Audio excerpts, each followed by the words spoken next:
जय संविधान, जय भीम, महात्मा गांधी की जय, गोडसे मुर्दाबाद। देखिए, मैंने प्रबंधन शास्त्र में एक बीमारी का ज्ञान प्राप्त किया है और ये प्रबंधन शास्त्र का ही विषय है। और जब हम लोग किसी भी व्यक्ति के व्यक्तित्व का विश्लेषण करते हैं तो इस शब्द का उपयोग करते हैं जो इससे पीड़ित होता है। अब आप कहेंगे कि स्वामी साहब आप कोई MBBS MD डॉक्टर तो है नहीं, तो इस प्रकार का विश्लेषण क्यों कर रहे हैं? तो इसीलिए मैंने शुरुआत में बिल्कुल स्पष्ट कर दिया, ये प्रबंधन शास्त्र का सब्जेक्ट है, टॉपिक है, और ह्यूमन रिलेशंस का सब्जेक्ट है, टॉपिक।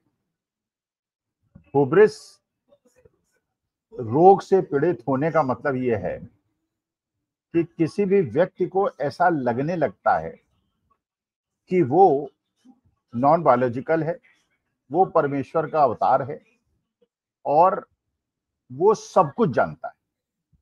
अंडर द अर्थ वो हर विषय का विशेषज्ञ है। ये हुब्रिस रोग से पीड़ित व्यक्ति के लक्षण हैं। जैसे आप अपने व्यक्तित्व का विश्लेषण करें, मैं अपने व्यक्तित्व का विश्लेषण करता हूं, मुझे ऐसा लगता है कि जो ज्ञान है वो समुद्र समान है और जो मुझे उसके बारे में जानकारी है वो एक बाल्टी हो सकता है, एक बाल्टी हो, एक लोटा हो, लेकिन it is very small part of the total ocean of knowledge.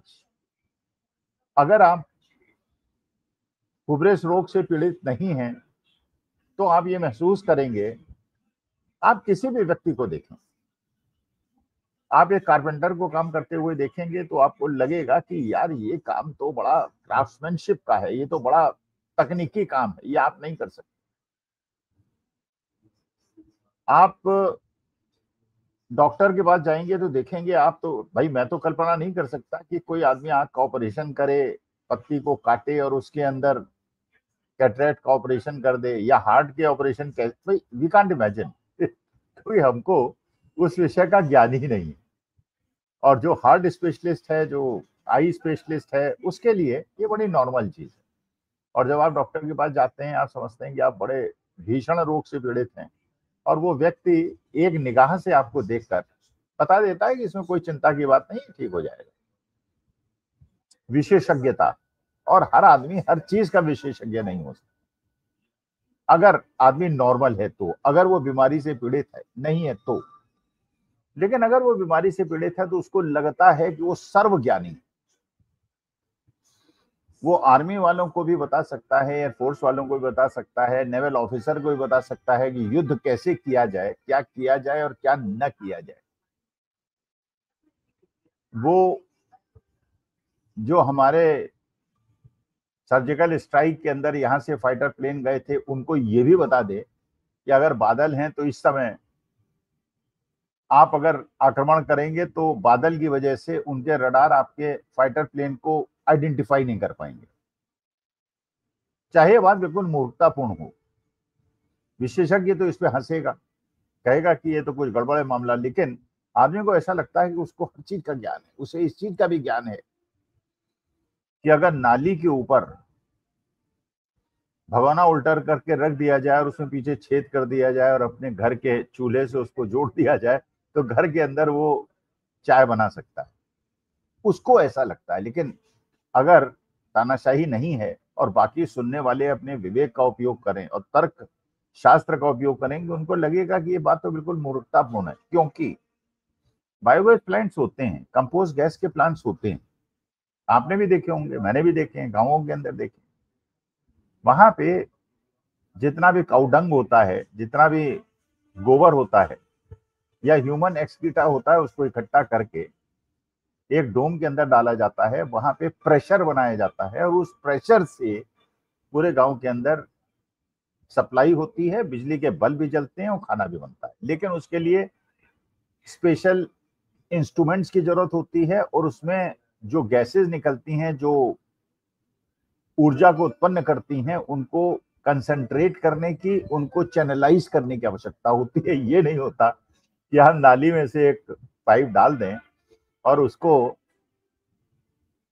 एक भगोने में उल्टा करके गैस निकालें, मीथेन गैस, और अपने गैस को जला दें। तो ये विवेकपूर्ण। लेकिन जब आदमी को लगने लगता है कि वो इतना ज्यादा ज्ञानी है, सर्वज्ञानी है, हर क्षेत्र की उसको ज्ञान है, वो 11 साल के 11वीं क्लास के बच्चों को भी बता सकता है, वो आर्मी के ऑफिसर्स को भी ज्ञान दे सकता है, वो साइंटिस्ट को भी ज्ञान दे सकता है, वो हर विशेषज्ञ को बता सकता है, डॉक्टर्स को भी बता सकता है, तो इसका मतलब वो आदमी हुब्रिस रोग से पीड़ित है। अब आप समझ गए होंगे मैं किनका संदर्भ ले रहा हूं। किस आदमी को ये लगता है कि चाहे वो किसी भी विषय में बात करे और इतना ज्यादा दहशत फैला दे सुनने वालों के बीच में कि अगर किसी ने ताली नहीं बजाई और मोदी मोदी नहीं किया तो उसको दंड मिलेगा, और फिर ईडी सीबीआई उसके घर में रेड करके उसको तबाह कर देगी। तो लोगों को मजबूरी में गर्दन हिलानी पड़ती है, ताली बजानी पड़ती है, चाहे वो कहें कि नाली के अंदर पाइप डालो और अपने घर के अंदर गैस बना लो, या रडार बरसात के अंदर, बादल के अंदर तुम्हारे फाइटर प्लेन्स को नहीं रोक पाएंगे, पकड़ पाएंगे। लेकिन इस तरह की, अब फिर इतिहास के बारे में, भाई इतिहासकार जो हैं उनके बारे में मुझे कैसे उतना ज्ञान होगा।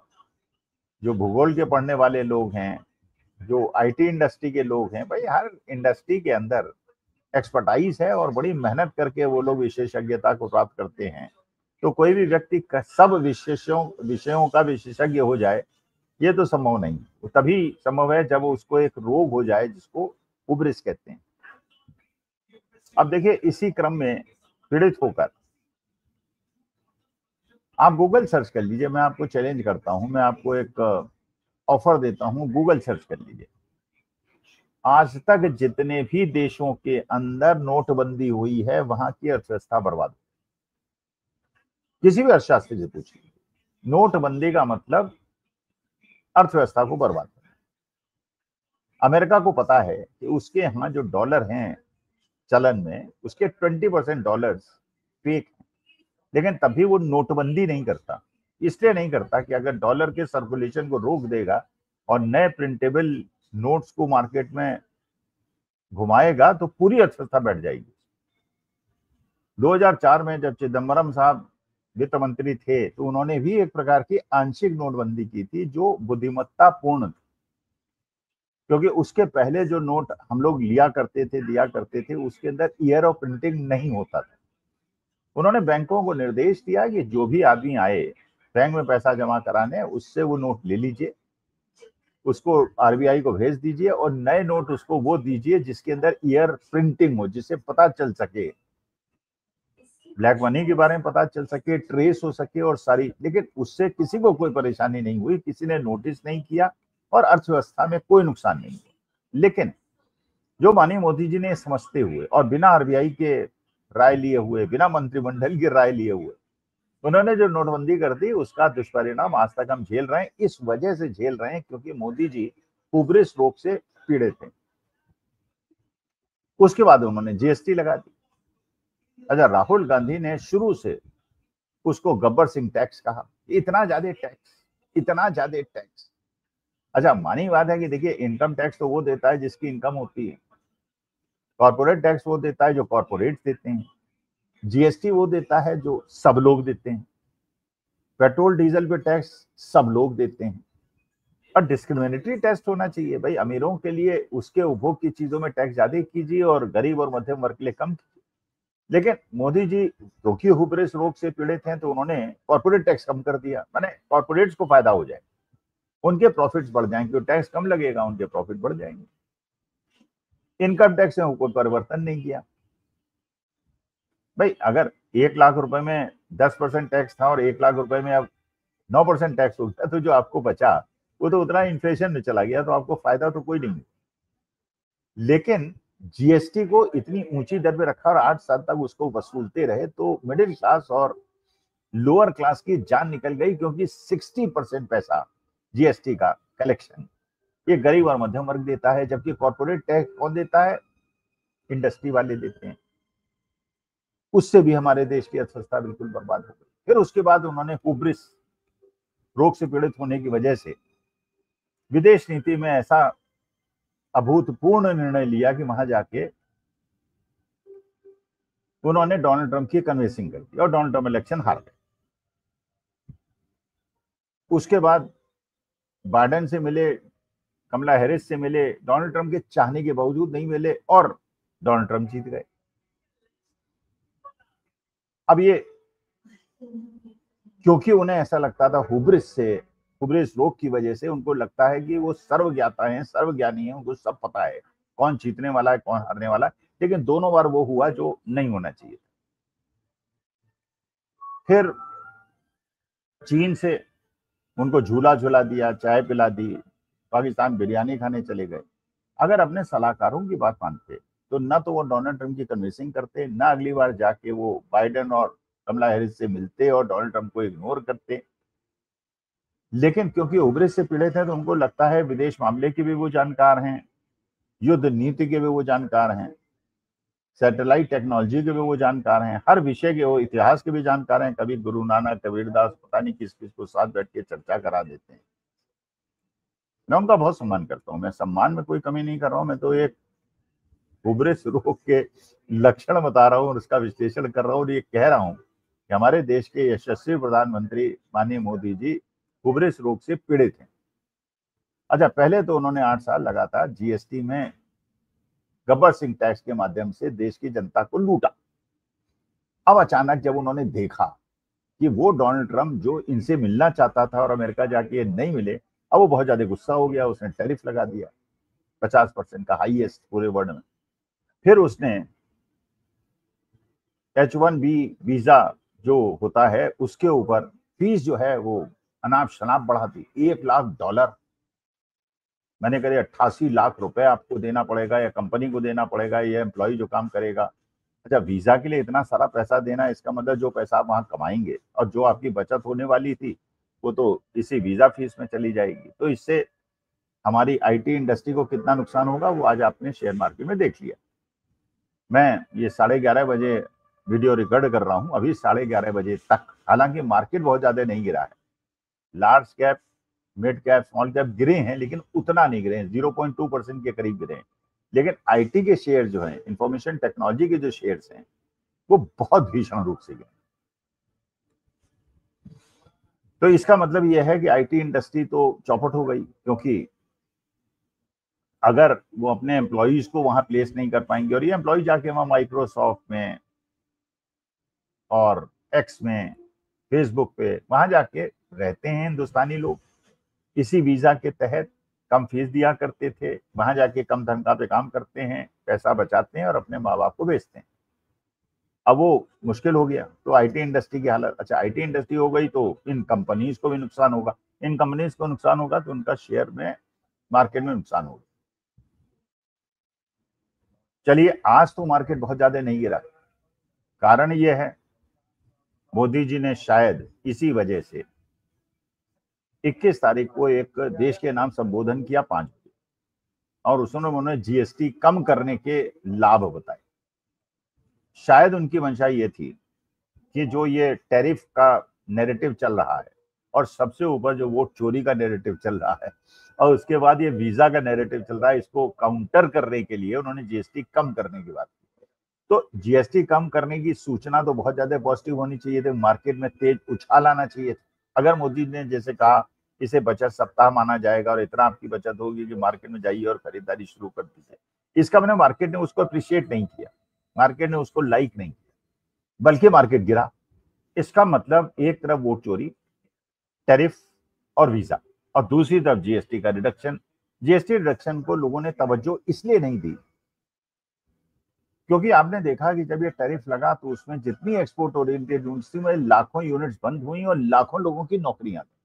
अब जिनकी नौकरियां चली गई, जिनको भविष्य के अंदर कोई निश्चितता नहीं है कि उनको नौकरी की मिलेगी नहीं मिलेगी, जीएसटी घटाने से वो अपनी खरीदारी कैसे बढ़ा देंगे आप बताइए।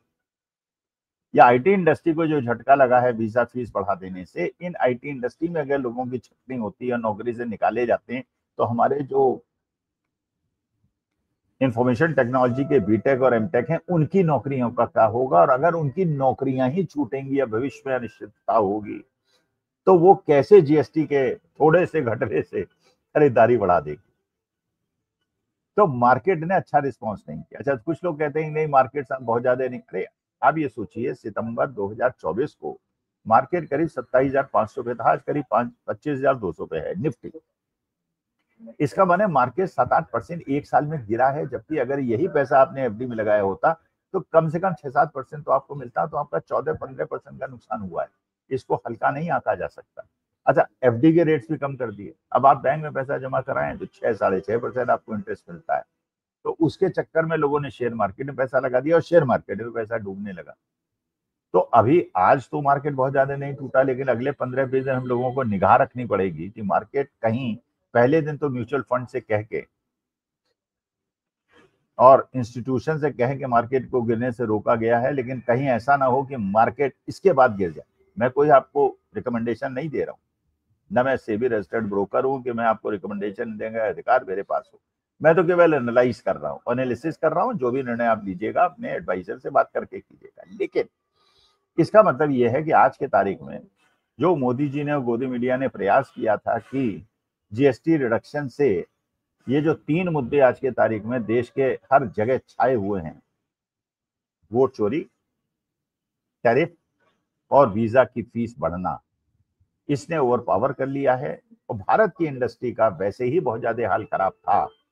जो मनमोहन सिंह जी के जमाने में जीडीपी ग्रोथ एवरेज थी 10 साल की, आज उससे कम है और लोन से 4 गुने जाते।